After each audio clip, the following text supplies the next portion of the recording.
Scientology has been featured in the news and entertainment media more than ever before in the last few years, and many people have questions about it. This video is going to answer some of the most common questions I've seen people asking in a simple and straightforward way, using as little Scientology language as possible. If you want answers, stay tuned. Hi, my name is Chris Shelton, and I was an active Scientologist for 27 years. For the past 3 years, I've been making YouTube videos about Scientology, critical thinking, and other destructive cults as well. I also host a weekly Q&A show where I have answered hundreds of different Scientology-related questions.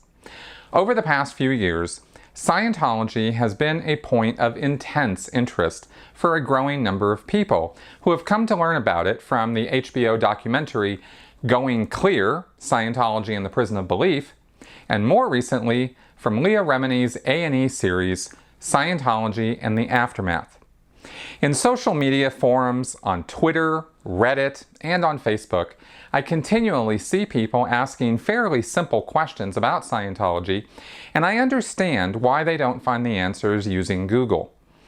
If you aren't already familiar with the various blogs, websites, and chat forums where this sort of thing is talked about, it can look very confusing to someone who is newly dipping their toe in the Scientology pool. So the purpose of this video is to give you straightforward answers to some of the most commonly asked questions. Of course, these answers are from my own knowledge and experience with Scientology, and I admit that I am not unbiased. I experienced a great deal of mental and physical abuse in Scientology, and it's not something that I advocate for or endorse. There are others who may have other information and experience. I'm not trying to put myself out there as the be-all end-all on this subject, but I did get a chance in my life to study and experience a great deal of Scientology behind the scenes, and I try to bring all of that into my answers. In the description section below on my YouTube channel, I've listed out each question I'm answering in this video, along with the time code link for where that answer starts. If you want to just see the answer to a specific question, just use the link to jump to that point in the video. Alright, let's get started. What is Scientology? Scientology is a money-making scam consisting of a long series of classes and counseling services which people are required to pay for under the guise of religious donations, and which are supposed to raise a person's spiritual awareness and well-being. Initially, Scientology presents itself as a kind of self-help group, which offers tools and techniques that will help a person live a better, easier, and more stable life. Almost uniformly, people join Scientology because they have a problem or personal issue they want help dealing with, and which they're told Scientology can make go away. Once a person starts doing Scientology services, staff members work very hard to keep the person continuously involved by attending its classes or counseling services, as well as its events. While it usually starts out with short, easy services that are based mostly on common sense principles, soon the prices and the push to have Scientology ever present in your life escalates. Many people vacate at this point, but for those who've been convinced that Scientology really is everything it claims to be, they stick with it, despite the intrusions into their life. They come to think that it's worth going through the hassle and abuse to achieve Scientology's ultimate goals. Once you move past the introductory services and get into mainline Scientology, you are promised to be taken to new states of being never before attainable in all of mankind's history, supposedly because of the discoveries of writer and philosopher L. Ron Hubbard. Hubbard was a master manipulator and charlatan who may or may not have actually believed in what he was selling, but who eventually died in hiding and alone, senile and paranoid, and literally afraid of imaginary spirits who he thought were trying to control him. People who get involved in Scientology can end up paying out hundreds of thousands or even millions of dollars over years of involvement, slowly but inevitably convinced that Scientology is the only group in the world, indeed in the whole universe, which is capable of bringing spiritual salvation and personal immortality to each and every person. Scientologists do want to take over the world using Hubbard's methodologies, which they call clearing the planet, and create a new civilization very different from the one we have now. When asked what such a world would look like, former members have routinely pointed to North Korea. Scientology states that its goals are to create a world without insanity, war, or criminality, where honest beings have rights and where man is free to rise to greater heights. Ironically, everything that the Church of Scientology does to its members ensures that this will never happen, because it's a documented fact that Scientology creates insanity and criminality and is constantly involved in legal and social battles with anyone who has anything negative to say about it. What is Dianetics? In May of 1950, L. Ron Hubbard wrote Dianetics, the Modern Science of Mental Health, ostensibly as a new form of do-it-yourself psychotherapy, which he intended to have replace psychiatry and psychology. Hubbard was a hypnotist and initially used hypnotism in developing what became the Dianetics procedure, a kind of regression therapy which has people re-experience past incidents of pain and unconsciousness in order to recount what happened over and over again. In Dianetics, these incidents are called engrams. The Dianetics procedure is supposed to unburden the person by relieving any of the mental and physical stress and trauma connected with these engrams. Based mainly on the works of Freud and Breuer from the late 1800s, psychologists and psychiatrists have shown since 1950 that this kind of regression therapy is very hit and miss, and hardly ever use it. To this day, the Church of Scientology stands behind Hubbard's claims that Dianetics can cure any number of mental and physical problems, including colds, bronchitis, leukemia, cancer, poor eyesight, goiter, radiation poisoning, and arthritis, as well as speed up the healing of broken bones and other ailments. Yet there is not one peer-reviewed case study of this ever having been done.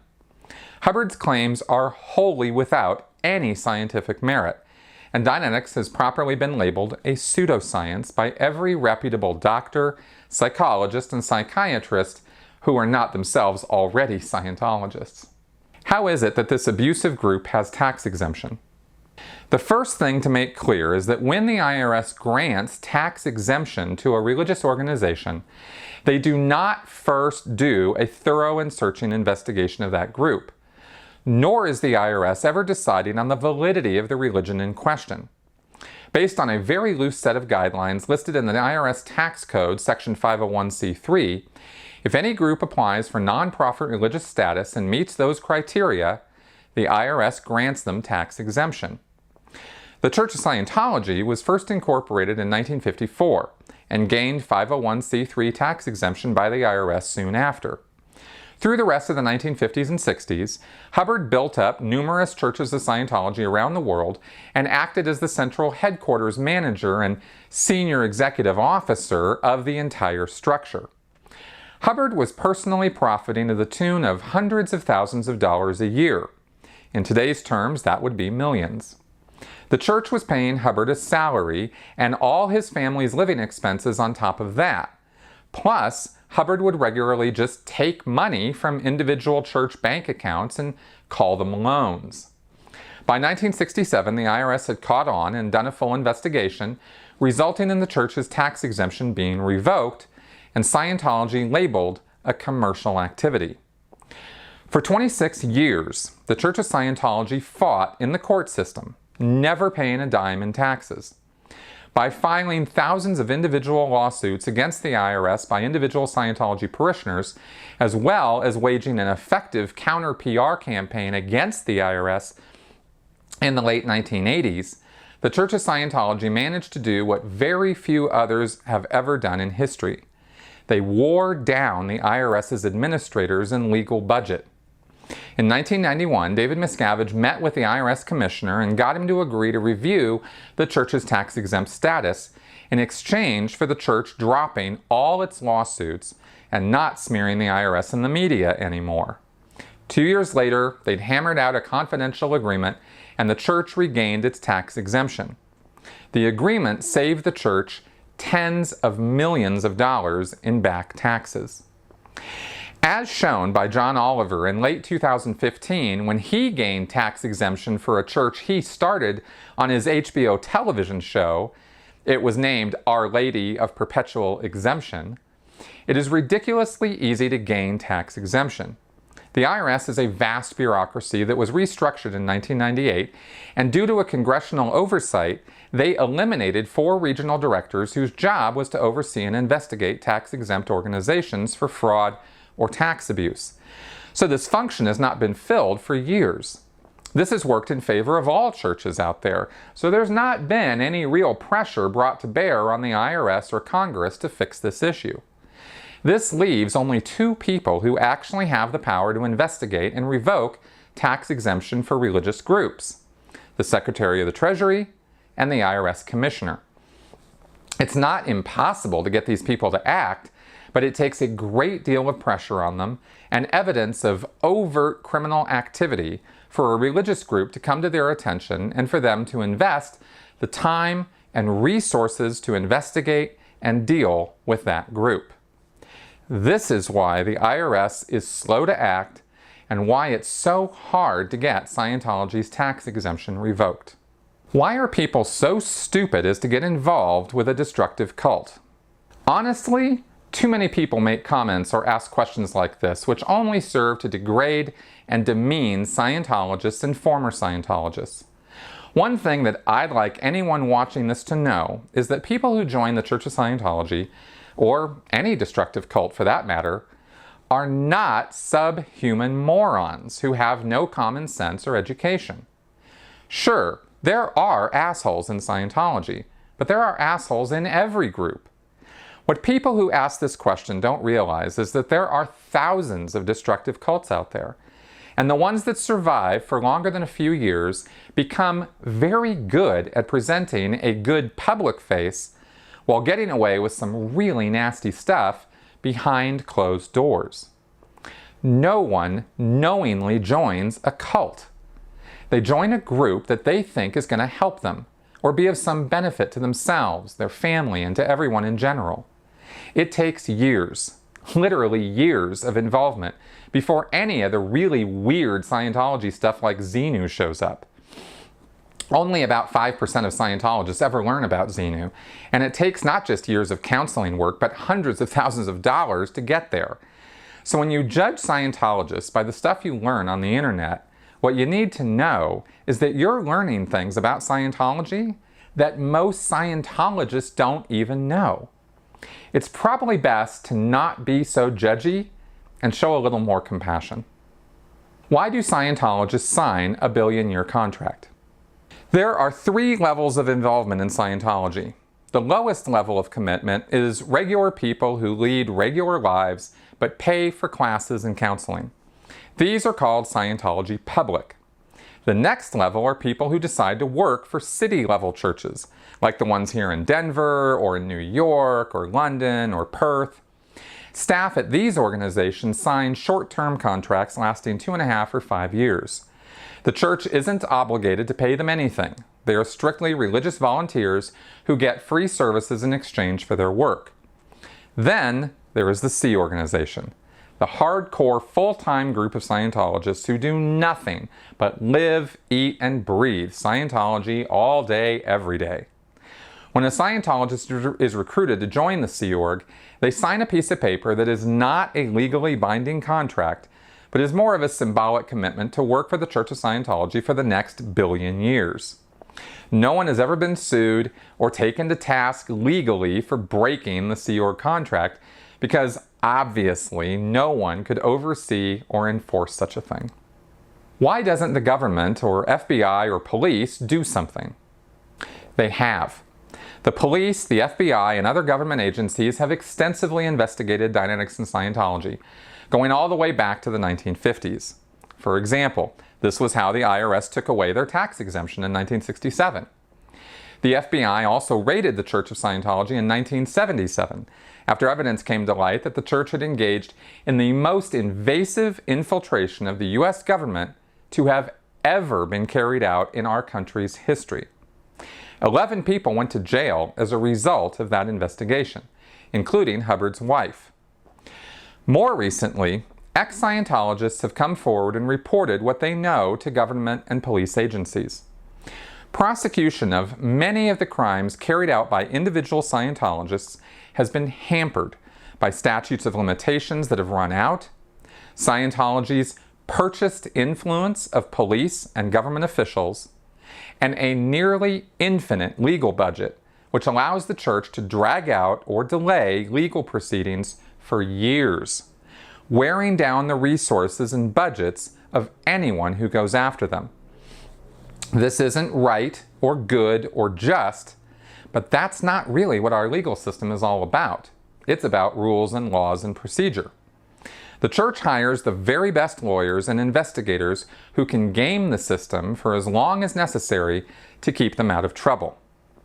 This is not to say that Scientology is unbeatable, doesn't make mistakes, or is somehow impervious to justice. It means that clear-cut evidence of criminal activity that will stand up in court is necessary to take Scientology to task. And so far, no one has really been able to make that happen. Where is Shelley? Shelley Miscavige is the wife of David Miscavige, the leader of the Church of Scientology since the 1980s and captain of the Sea Organization. When someone in the Sea Org pisses Miscavige off, which is incredibly easy to do because he's got a mean streak that Stalin would envy, they're often exiled literally to some other country or area where Miscavige will never have to see or hear from them again. When I was in the Sea Org, I met plenty of such people. In 2005, Shelley was working on a series of orders while Miscavige was away. When he returned, for some inexplicable reason, he was furious with the fact that she had actually organized things at Scientology's international headquarters in Riverside County, California, according to his instructions, and he had her exiled to a senior church organization hidden in the mountains near Lake Tahoe. This place is called the Church of Spiritual Technology, and Shelley is up there working on whatever secret projects they do, mostly involved with preserving L. Ron Hubbard's written and spoken words on indestructible media for storage in mountain vaults that will survive a nuclear holocaust. Yes, that really is a thing Scientology is doing. Why are Scientologists so anti-psychiatry? There are a couple of reasons for this, all going back to L. Ron Hubbard's personal animosity towards psychology and especially psychiatry. In 1948 or 49, Hubbard sent his Dianetics manuscript and research notes to the American Psychiatric Association and the American Medical Association with the intent that his ideas about the mind and mental therapy would gain acceptance and the weight of their authority, thereby making him famous. Instead, they laughed at his ridiculous pseudoscientific claims, which did not have any evidence or case studies worth mentioning, nor any peer review to back them up. As was Hubbard's way when faced with criticism of any kind, he decided that if they weren't with him, they were against him, and that they were evil and had to be destroyed. After Dianetics was released and became a bestseller, Hubbard worked tirelessly to denigrate and destroy psychiatry, claiming it was fraudulent, destructive, and eventually worked it into a vast, ages-old conspiracy where he claimed that psychiatrists were and always had been the root of all evil in this and all past lives, going back millions of years. In 1969, Hubbard started a church-funded organization called the Citizens Commission for Human Rights, or CCHR, which has the sole purpose of exterminating psychiatry. Because Hubbard took every opportunity in his lectures and written works to criticize psychology and psychiatry, this attitude has infected every Scientologist. They truly believe that every psychiatrist works with criminal intent to harm their patients and inflict the most damage possible on society at large. They also think they're in a kind of war against psychiatry specifically, and think that psychiatrists actively work against Scientology. It's a kind of a delusional paranoia, though, because when you talk to psychiatrists or psychologists about Scientology, they either don't know what you're talking about or shrug because they don't care about Scientology at all, except for cases where they have had to treat former members of Scientology or other destructive cults and are aware of the damage these cults do. As I mentioned at the beginning, I've been writing and creating Scientology-related videos for the past couple of years, and there's a wealth of content on my YouTube channel about this topic. I've also written a critical analysis of Scientology called Scientology A to Xenu, an insider's guide to what Scientology is really all about, which you can get on Amazon. More content will be rolling out for at least the next year as I interview more former members, therapists, and cult experts, expose more of Scientology's abusive practices, and take apart Scientology's basics to explain the pros and cons of Scientology's beliefs and methods. If you're interested in this, subscribe to my channel and check out what I've already posted. I think between my critical Q&A series and the many other videos I've made, you'll not only find answers to almost any question you have, but you'll learn a lot more about destructive cult influences in our society, which go far beyond just the Church of Scientology. Thank you for watching.